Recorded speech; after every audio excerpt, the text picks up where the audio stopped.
Hello, my name is Abigail Rodriguez, and I'm about to demo my homework.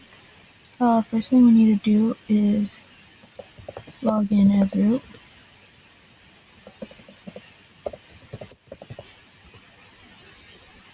And then we're going to compile our stack.c file. As you can see, we're saying that the stack needs to be executable, and we are turning off the stack guard. Next, we're going to change the files of the file, compile our exploit.c. Now we run our files.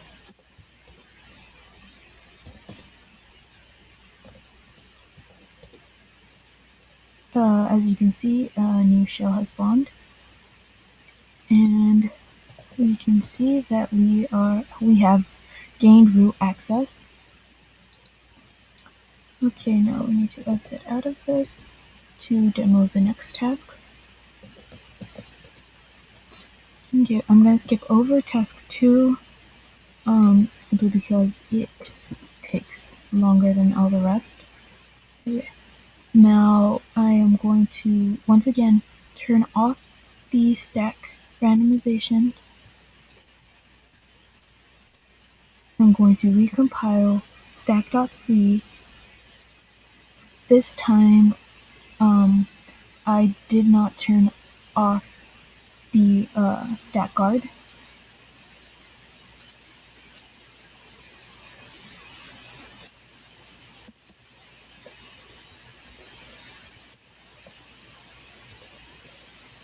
As you can see, the stack smashing was detected. That's because I did not turn off stack guard. Stack guard detects when we're trying to overflow a buffer, which is what we were trying to do. So it terminated our program and did not let us run our shellcode. The next thing we're going to do is task 4.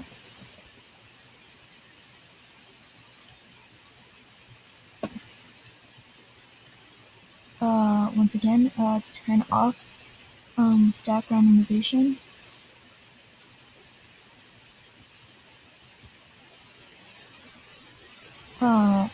Recompile stack.c.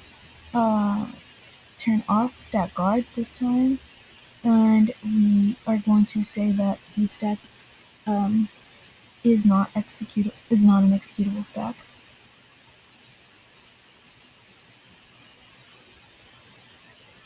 Change file permissions. Then we're going to rerun our files.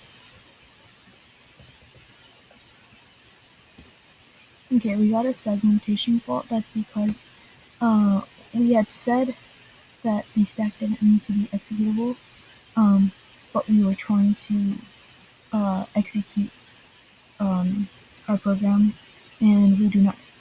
Stack.c does not have permissions to execute since we declared it a non-executable stack. Sorry. Now we're going back to task 2.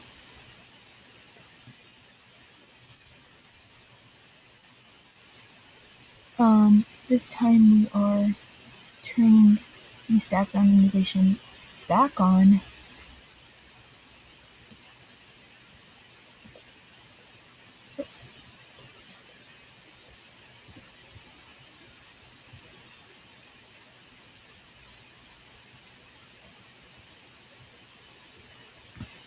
And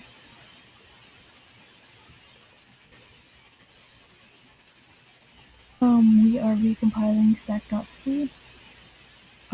This time we are saying that it is an executable stack.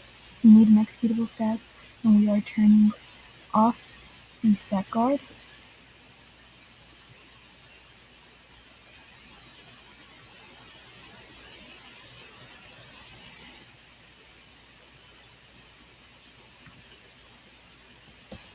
we're going to run our stack.c. We got a segmentation fault. This is because our guess of where the buffer address was is incorrect because the stack randomization is on. This means that every time you rerun the stack file, the stack begins at a different location, so it's harder to figure out what that location is.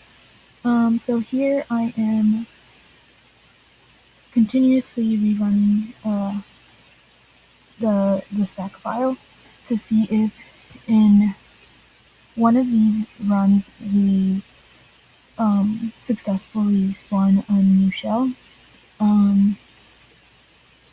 Since the stack begins at a different point each time, hopefully one of these times we guess correctly.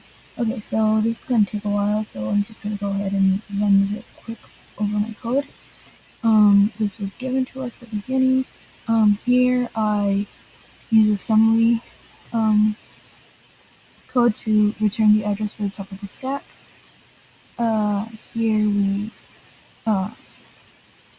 make the buffer full of fill the buffer full of no op instructions. Here we get the shellcode's location inside of the buffer, which is the size of the buffer minus the size of the shellcode plus 1 to account for the null character. And we do this because the shellcode will be behind the buffer. At the end of the buffer. There you go. Here I just print the shell location. Here I make a pointer to the buffer. Here I just simply typecast the address into a long. Here I print that address. And here this is the thing that I was talking about, guessing an address inside the buffer. So we do that by getting the return address for the top of the stack and then offsetting it a little bit to hopefully guess an address inside the buffer that points to a no-op. The no-ops will continuously run and then finally run our shellcode. Here, just simply print out the address of the top of the stack. Here I print the return address that I guess. And now we're filling the buffer with the shellcode. Just filling the end of the buffer with the shellcode. And here we simply tell strcopy to stop storing the contents when we get to the end of the file. And as you can see, this is continuously running. However, I was unable to successfully spawn a new shell because it was going to take way too long, and I sadly did not have enough time to successfully get to that task. And that's about it.